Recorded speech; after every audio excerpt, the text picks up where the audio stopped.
क्या आप गंदा देखने के एडिक्ट हो रहे हैं? क्या आप घटिया वेब सीरीज देखने के एडिक्ट हो रहे हैं? सावधान, कहीं आप डोपामीन नामक इनडायरेक्ट ड्रग के एडिक्ट तो नहीं बन रहे ना। बचना चाहते हैं तो ये वीडियो अंत तक जरूर देखिएगा। वेबवीरती एपिसोड 4 में आपका स्वागत है। आपको बता दें, भगवान श्री महावीर स्वामी के निर्वाण के 2550 वर्ष के निमित्त vulgarity, violence and wastage of time से बचने के लिए विश्व भर से सैकड़ों लोग वेब सीरीज एवं एडल्ट कंटेंट त्याग के इस वेबवीरती कैंपेन से जुड़ रहे हैं। QR कोड स्कैन कर फॉर्म भर सकते हैं। लकी विनर्स को 5 लाख रुपयों तक के इनाम दिए जाएंगे। डोपामीन, क्या ये शब्द आपने पहले कभी सुना है? डोपामीन, जिसे हैप्पी हार्मोन भी कहा जाता है, वो हमारी बॉडी में प्रोड्यूस होने वाला एक ऐसा हार्मोन और न्यूरोट्रांसमीटर है जो ब्रेन के उन हिस्सों पर काम करता है जिससे हमें हैप्पीनेस, सेटिस्फैक्शन और मोटिवेशन महसूस होता है। जब भी हम कुछ आनंददायक देखते हैं या करते हैं तो उस समय हमारे ब्रेन में डोपामीन का लेवल बढ़ता है। सरल भाषा में कहे तो हमारे दिमाग में जो खुशी की लहरें उठती है वो डोपामीन हार्मोन का ही कमाल है। एक मशहूर कहावत है, too much of anything is good for nothing, यानी कि अति कुछ भी अच्छा नहीं होता। और यही बात डोपामीन के लेवल्स पर भी लागू होती है। जहाँ खुशियों को अनुभव करने के लिए हमें डोपामीन की ज़रूरत है, वही जब डोपामीन का लेवल हद से ज़्यादा बढ़ जाता है तब ये ड्रग्स की तरह काम करने लगता है और व्यक्ति को अपना एडिक्ट बना देता है। अगर व्यक्ति के दिमाग में वापस उसी लेवल पर डोपामीन रिलीज नहीं होता है तो वह व्यक्ति गुस्सैल, चिड़चिड़ा और कुछ केसेस में वायलेंट भी बन जाता है। रिसर्च के अनुसार डोपामीन का लेवल एक्सेसिवली अधिकतर उन लोगों में भी बढ़ता है जो एडल्ट कंटेंट कंज्यूम करते हैं। आजकल OTT प्लेटफॉर्म्स पर वेब सीरीज का ट्रेंड और साथ ही उन्हें बिंज वॉच यानी कि लगातार देखते रहने का भी ट्रेंड शुरू हुआ है, जिसमें एडल्ट कंटेंट को ही कुछ हद तक तोड़ मरोड़ कर लीपापोती करके पेश किया जाता है। जब व्यक्ति अधिक समय के लिए वेब सीरीज के माध्यम से परोसे जाने वाला वो अश्लीलता भरा कंटेंट देखता है तब उसके ब्रेन में हद से ज़्यादा मात्रा में डोपामीन रिलीज होता है और वो उसका एडिक्ट बनने लगता है। डोपामीन को तृष्णा का ही एक रूप मान सकते हैं। तृष्णा यानी कि लालच। एक बार कोई वस्तु मिल जाने पर उससे अधिक मिलने की इच्छा होना ही तृष्णा है और डोपामीन भी वही करता है। एक बात याद रखनी है कि चाहे ड्रग्स हो या वेब सीरीज या एडल्ट कंटेंट यानी कि पोर्नोग्राफी, सभी में एडिक्शन होने का प्रोसेस एक ही है। कंटेंट देखते समय तो व्यक्ति को इस बात का पता नहीं चलता, लेकिन जब ये एक्सेसिव डोपामीन रिलीज के साइड इफेक्ट्स शुरू होते हैं तब व्यक्ति की हालत पतली हो जाती है। आइए जानते हैं एडल्ट कंटेंट देखने के अथवा नॉन स्टॉप वेब सीरीज देखने के अथवा एक्सेसिव डोपामीन रिलीज होने के साइड इफेक्ट्स सिर्फ 3 पॉइंट्स में।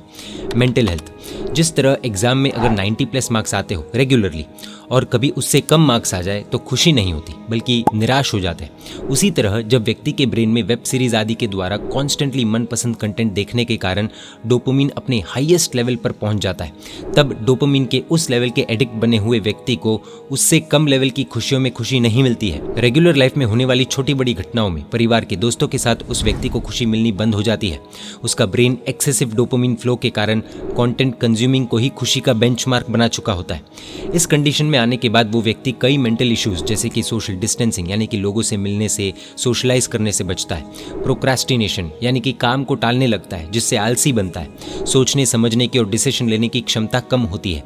ADHD यानी कि attention deficit hyper activity disorder का शिकार होता है। परिवार के साथ होते हुए भी लोनलीनेस यानी कि अकेलापन महसूस करता है। हेलुसिनेशंस यानी कि भ्रम होना, एग्रेशन, डिप्रेशन, एंग्जाइटी, ओवरथिंकिंग आदि जैसी कई प्रॉब्लम्स होने लगती है। कई बार ये प्रॉब्लम्स होते हुए भी व्यक्ति को पता ही नहीं चलता कि मेरे साथ ऐसा कुछ हो भी रहा है। फिजिकल हेल्थ, बिंज ईटिंग, शरीर में डोपामीन की मात्रा एक्सेस होने पर व्यक्ति लगातार नॉन स्टॉप कुछ ना कुछ खाता ही रहता है, जिसमें मोस्टली जंक फूड होता है।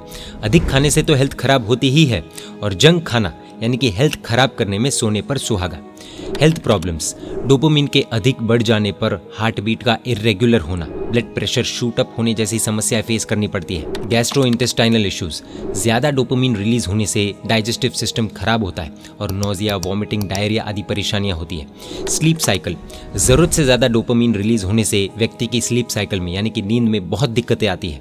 इंसोम्निया जैसे रोग भी हो सकते हैं। ज्यादातर लोग रात में ही स्क्रीन्स को लेकर बैठते हैं और इसीलिए स्लीप साइकिल बिगड़ती ही है। नींद बिगड़ी तो सब बिगड़ा। नींद बिगड़ने से व्यक्ति चिड़चिड़ा होने लगता है, उसका गुस्सा बढ़ने लगता है और ऐसे लोग खुद के परिवार से भी इरिटेट होना शुरू हो जाते हैं। ऐसे लोगों को सिर्फ एक ही चीज दिखती है, उनका खुद का फोन, बाकी सब दुश्मन बन जाते हैं। इन सभी के अलावा एक्सेसिव डोपामीन रिलीज व्यक्ति की कंसंट्रेशन पावर, मेमोरी पावर और लर्निंग एबिलिटीज को भी कमजोर बनाता है। इन शॉर्ट, व्यक्ति की फिजिकल और मेंटल हेल्थ की बर्बादी का कारण डोपामीन का हद से ज्यादा बढ़ना है। आज की young generation OTT platforms, web series, adult content यानी कि पोर्नोग्राफी, बिंज वॉचिंग के जिस दलदल में फंसी हुई है, वे सब डोपामिन लेवल्स को बढ़ाने वाले बहुत बड़े फैक्टर्स हैं। इन बच्चों को फिर घर से बाहर निकलकर फिजिकल एक्टिविटीज़ में, खेल कूद में, भागदौड़ आदि में उतना आनंद नहीं आता। इसी तरह बड़ों के जीवन का भी समझना है। यही अच्छा लगता है और बाकी सब कुछ बोरिंग लगने लग जाता है। एक हद के बाद इससे भी व्यक्ति ऊब जाता है और फिर अंत में डिप्रेशन, सुसाइडल थॉट्स आदि का शिकार होता है। इसलिए अब चॉइस हमारी है कि इस दलदल में से बाहर निकलकर एक हेल्थी लाइफस्टाइल जीना है या नहीं, क्योंकि इस एडिक्शन से हेल्थ, वेल्थ, कैरेक्टर सब कुछ साफ हो जाएगा। एक कदम शील रक्षा की ओर।